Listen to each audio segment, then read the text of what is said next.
Everybody, welcome to another great 8 here at Detroit Autorama, right up there as the top above in the first section. Can I say that?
Alright everybody, another great 8, absolutely beautiful, right here, Chrysler 300.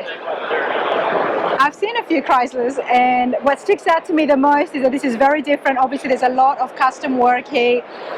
American legends are the builders behind it. We're going to have a chat with Tony and find out exactly what he's done, drawing in so much crowds here at Detroit Autorama. This is just absolutely brilliant.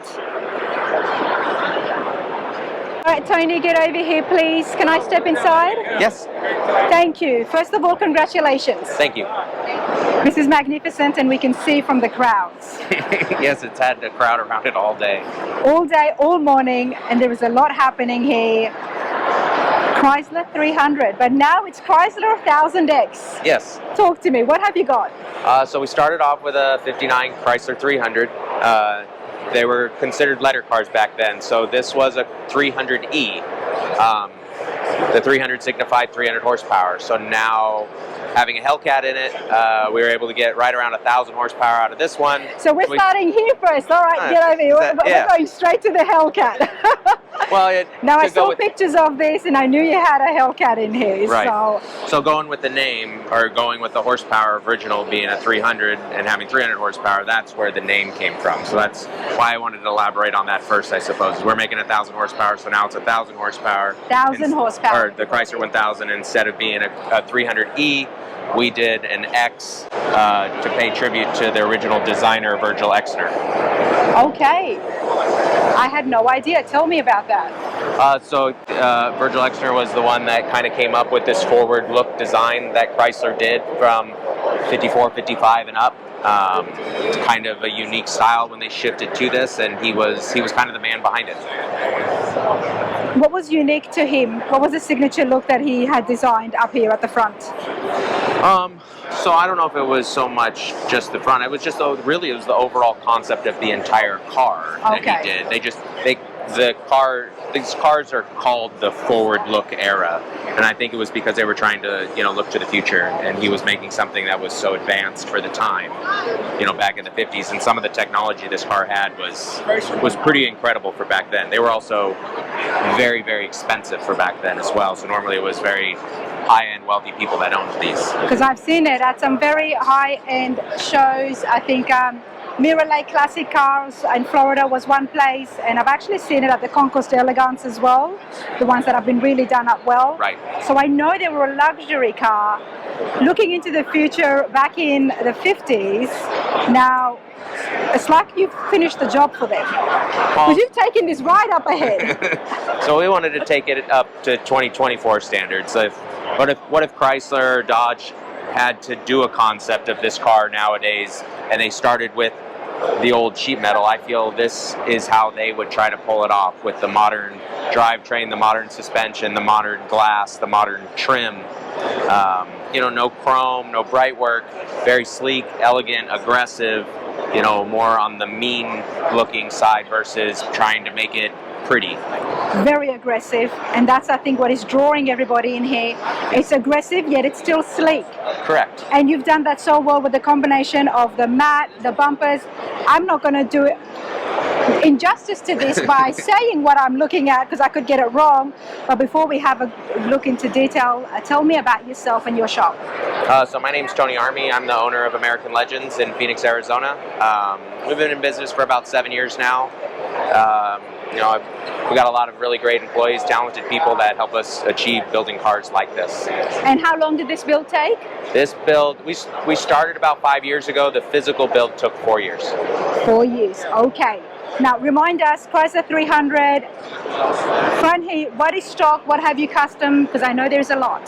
So starting at the front, the grille is a one-off billet piece that EVOD's made for us. So that's solid billet aluminum that's all been CNC machined to get the honeycomb look we were after, with the matching vents and the little air intakes on the side below the headlights. I guess initially starting, these cars from the factory, they kind of had a sad look to them, if you will. It's hard to describe, but the headlights and all of this kind of ran downhill a little bit. So they were clocked at a different angle on both sides. And when you stood back and looked at the car from the front, it almost looked like it was sad, like it was frowning. Okay. So we split the fenders down these seams on both sides, rotated the fenders until everything was parallel with lasers, and then basically welded it all back together, remade the whole end of the bumpers because they were pitched down as well, and basically gave the car a more straight, flat, parallel to the ground look. And it really gave it a much more aggressive feel, or a much more modern look. It definitely looks like a very modern classic right here, especially at the front end. Yeah, so we've added that kind of splitter down low. We wanted to do some aero on it to try to go with the rest of the theme. We wanted to basically take a big finned cruiser style car and throw a supercar pro touring spin on it. So again, that's why you see no chrome, because we wanted to replicate McLarens, Lamborghinis, that styling. I get a European vibe, and that's what I said to you when I first approached you. I get a European vibe, and it's been done brilliantly. That's why we have big horsepower. We have a 6-speed manual transmission in this car, which you would always anticipate a car like this to have an automatic. It's 4-wheel independent suspension, 14-inch brakes with 6-piston calipers. It's the sporty side of it for driving and having an aggressive driving experience is what we were after. Yet and then luxurious. Correct. And then it's wrapping the outside in the same clothing. Before we have a look at the undercarriage, one of the questions I had for you is that it looks longer. What have you done? I mean, like I said, I actually like the Chrysler 300s, and I've seen a few in the past, and every time I've seen it, I don't know, it's like your typical classic car. It just screams classic, but this looks longer, Tony. What's going on? So it's probably a bit of an illusion. The car's about a foot shorter than it was from the factory. A foot shorter? Yes, and a lot of that is in the bumpers. The front bumper's been pushed back almost 8 inches from where it was in the factory, and the rear bumper's been pulled in about 6 inches from where it was from the factory, as well as the lower valance. Really, I guess what you're seeing from what makes the car look extended is the chop. So the side of the car at the windows, that's been chopped 1.5 inches. So we've lost some gap in between, the door and the roof line, basically, and that will make this area, because it's now squished, it'll make it look more longer. Because the roof does look longer. Correct. So the roof is longer. The roof has been extended 2 inches. Okay. It's starting to make sense now. Yes. Wow. There's a lot of manipulation going on. Wow. We're not looking at the interiors. Let's come back over here. You've got flash glass mounted. So that was, all the glass was done in that fashion, and that's what required the roof to chop. So if you were to look at an original one of these cars, the trim is very bulky, very gaudy, all around the windows, where the drip rails would be, the rear window. So the glass in this car is very slightly modified from original, but it is original glass. There's not inches taken out of it. There's 1/8 of an inch taken out of places just to make sure the gap stayed consistent. We basically put the windows where we wanted them on the roof, built all the pillars from scratch, built the sides of the roof from scratch, and then chopped it to get the glass to come back down to the body where it was, because we had to physically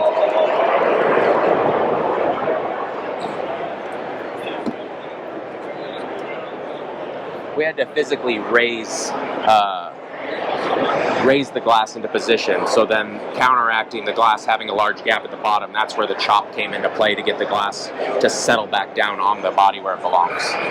So the glass has not been chopped. The roof has been basically fit to the glass, which required it being cut a lot. That's pretty unique. It is. It gave the car a very streamlined look, and the way that's a lot of people ask what the windows are from or if they're custom, and they are factory. But the way the windows are both a bubble front windshield and a bubble back windshield, where they're not only concave this way, there's also shape rolling off the top of the roof. The line, as it rolls up the roof, it radiuses into the roof, goes along the roof, radiuses down, and then dies in the baggage tray. And it gives the car a very modern, sleek look that was there originally, but uncovering it was the hard part. Uncovering it was the hard part. Okay.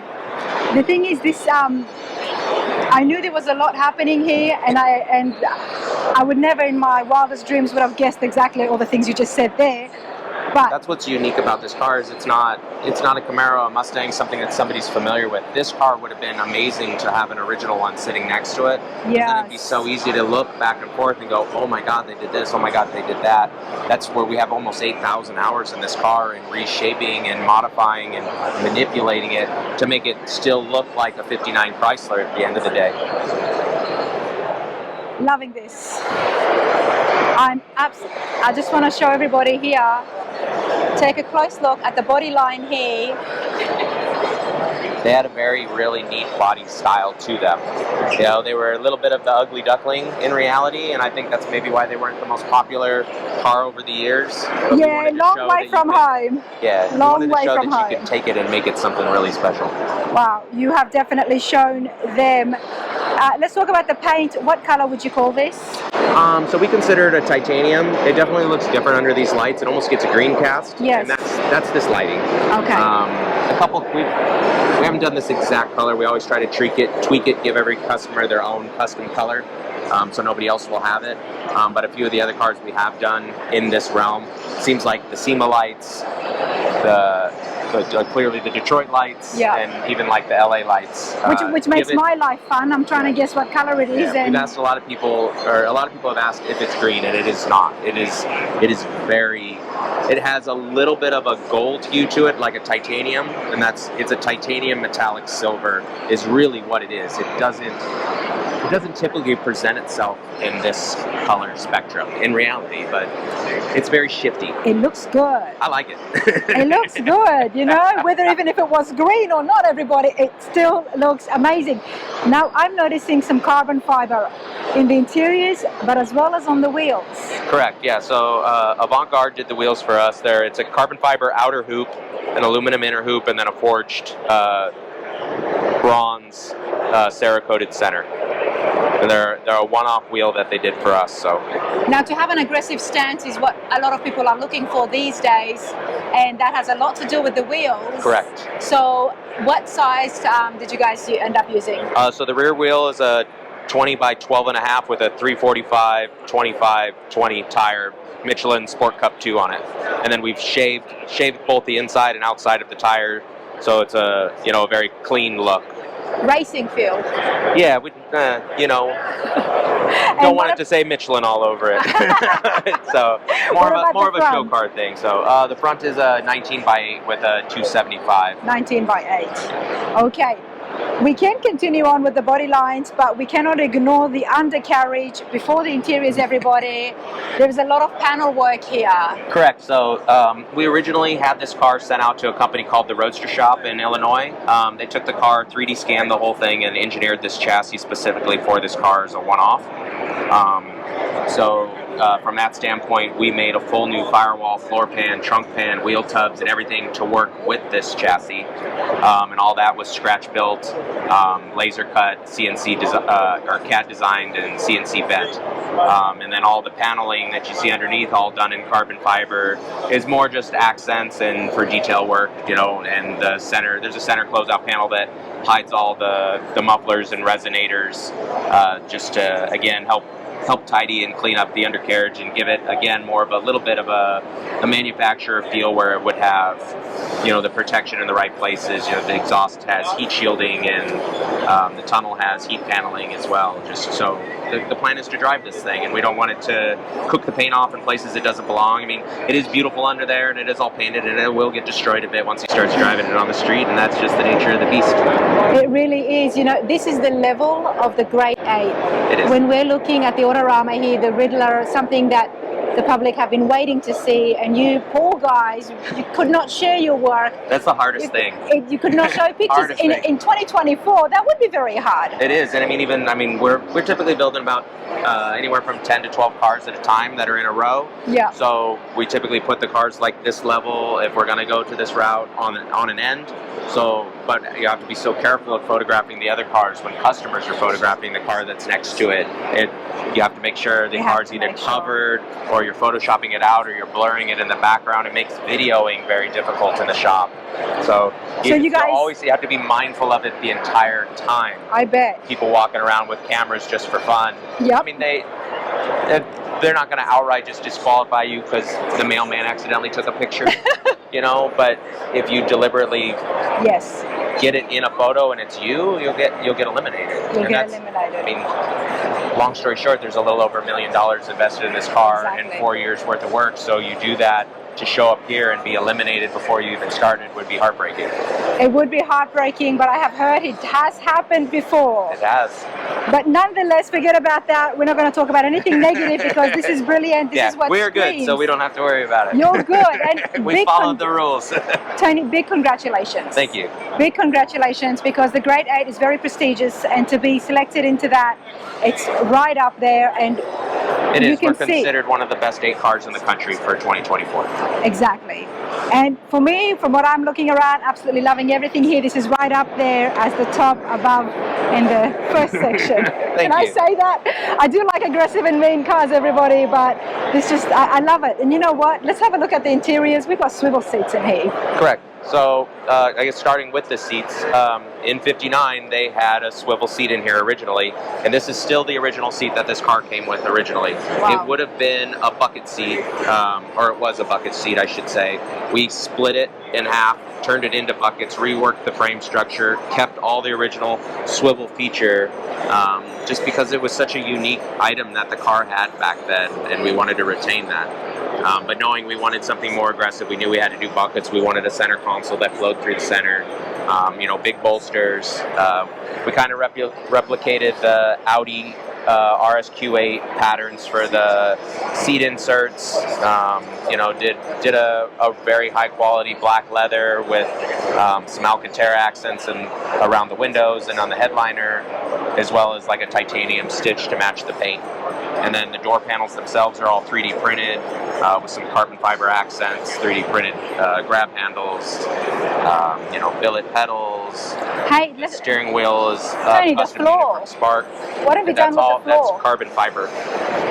The entire floor is carbon fiber. So we used carbon fiber in its natural form is fabric, if you will, no different than like a fiberglass fabric. Yes. So we treated it as a carpet. We made panels to make the floor dead flat. Because it's got such a unique pattern, and I've always admired the pattern. Correct. So as you look through the car, we tried to accentuate the hexagon pattern slightly, and we felt like that really went with our theme. From the seats to the grille to the rear mesh that you'll see when we get back there, it's all got a hexagon theme to it.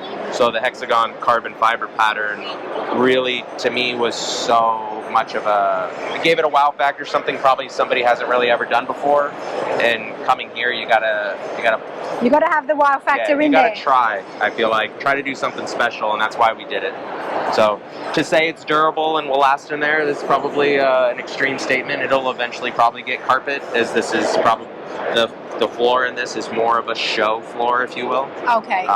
But adding carpet later, we're talking, a couple $1,000s worst case, and then that'll be the only thing in the car that I would say is not going to be good for driving. 1,000 horsepower, Chrysler 1000X. Now let's continue on here. Now we've got the rear bumpers, and you have the similar look going on for the front bumpers as well, but you've got split here. Yeah, correct.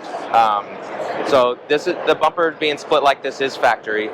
They protruded out of the car, I would say another 6 inches or so. They had a very wide top platform on them. You know, and they were, all these cars, these older vehicles, any of these here really, and the bumpers were made to crash into. So now they've been, you know, tucked, sucked in, pulled into the car. Now they're more of a body panel than a bumper. Really below the bumpers, all that has been, was CAD designed, laser cut. The exhaust tips were CNC machined out of billet aluminum.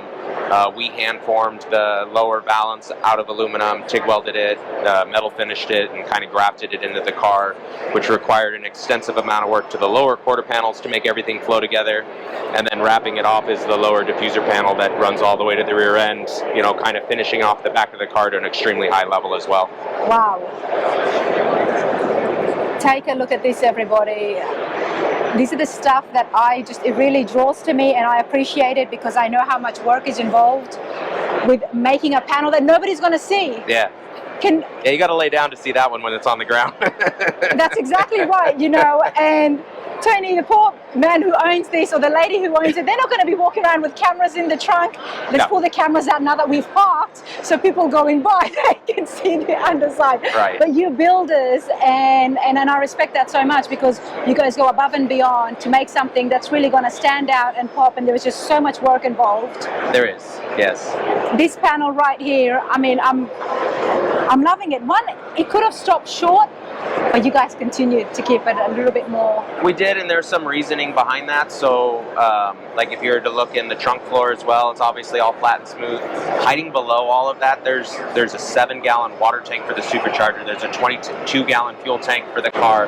There's a battery. There's a 5-gallon fuel or air tank for the air systems. There's 2 air pumps. There's the air valves. There's a battery tender. There's an amp. There's a subwoofer. All of that is hiding in this area, and so there's stuff mounted to the physical trunk floor, hardware stuff. So this panel really acts as a decorative cover at the end of the day, as well as gives it some aero look and feel. And definitely aerodynamic, 100%. And you had to hide everything because the engine compartment looks so beautiful, and I want to have a look at that once again. Yet you still have a boot, I mean a trunk, you still have a trunk. Correct, and again, most people would typically have a lot of stuff hiding behind the rear trunk panel. But I don't know if you've had a chance to see that yet, if you actually look down through the back window, you'll see that there wasn't any space to do that because all the rear suspension components are actually visible through the rear window. Can we bring this down, the boot, the trunk? We can. Yeah. It's easier if you walk around from the side. That's what I mean. This is a very... Have you widened it? No. Okay. No, it's been channeled over the frame and it's been chopped, but the body really hasn't been altered from a width or a length standpoint as far as making it any bigger than it is already. You've done that so well because it really makes you think and observe everything. Okay. Yeah. I don't know if you can see that. We can see it on the camera. So talk to me. What's going on there? Because I can't see it. So back there's a cantilever system that, because we have an IRS rear suspension, it's really not feasible to get the airbags and the shocks functioning down there with the live axles in the back. So to do that, we had to relocate everything on top of the frame. So the airbags, the shocks, billet rocker arms are all located in that rear package tray, and we wanted to make that visible. And it didn't work out so great for this show because the car is so elevated and nobody can get in here with us for the most part. But when this car, the center of the roof, when this car is on the ground, is 46 inches tall. 46 inches tall? Yeah. I mean, less than 4 feet. I hope you guys are appreciating this at home. Okay, I mean, Tony's here giving out all his secrets for starters, so thank you for that.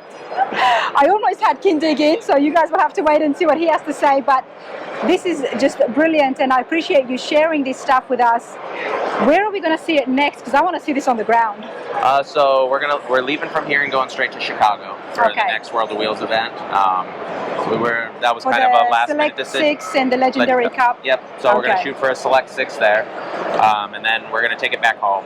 Scottsdale the following week will be Good Guys, Southwest Nationals. Yep. And then we'll head to Del Mar, where we saw you last. That's right. With the Firebird.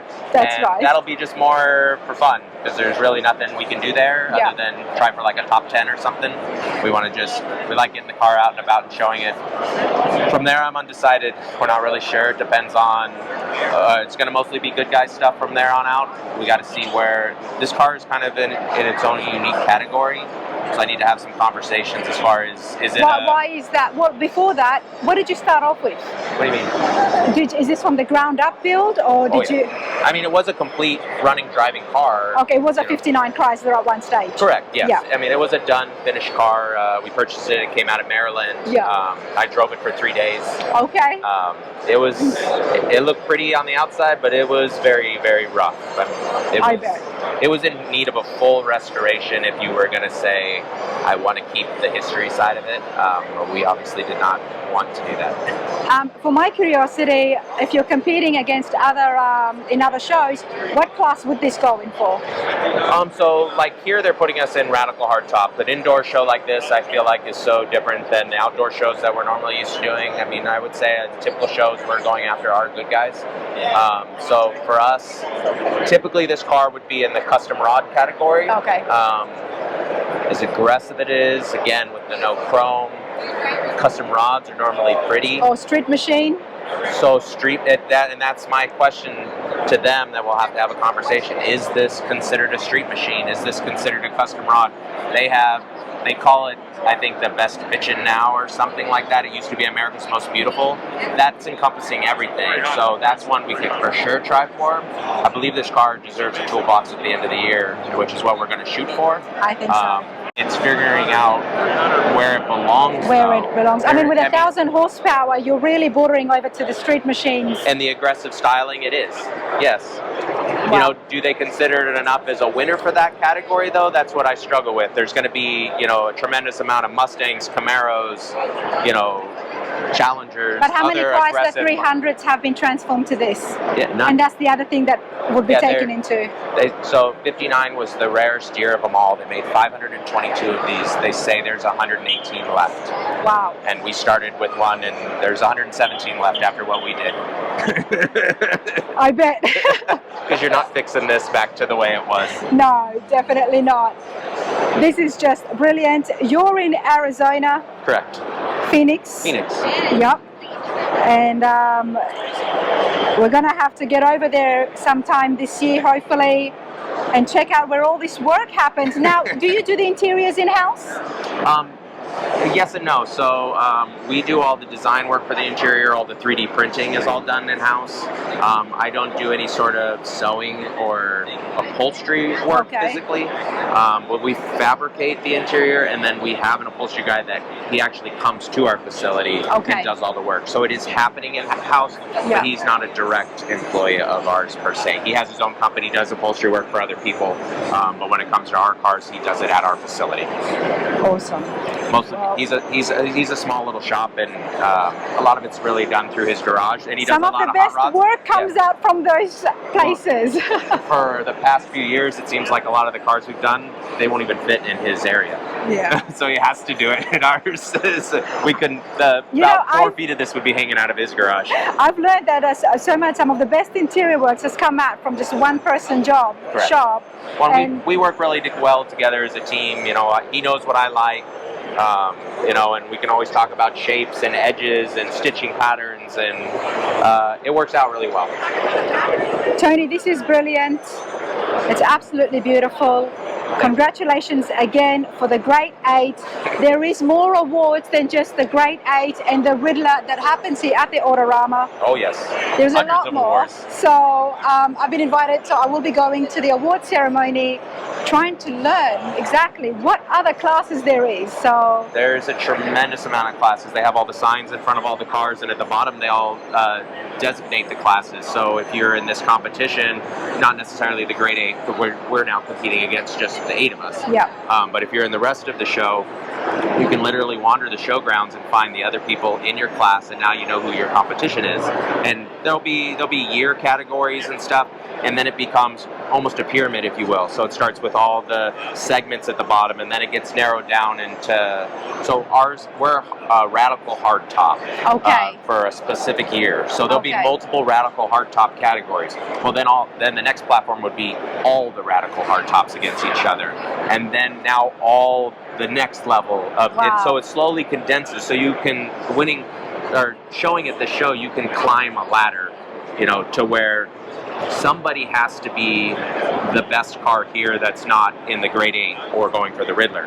So everybody else is in their own show as well, competing eventually against everyone. Eventually against everybody else.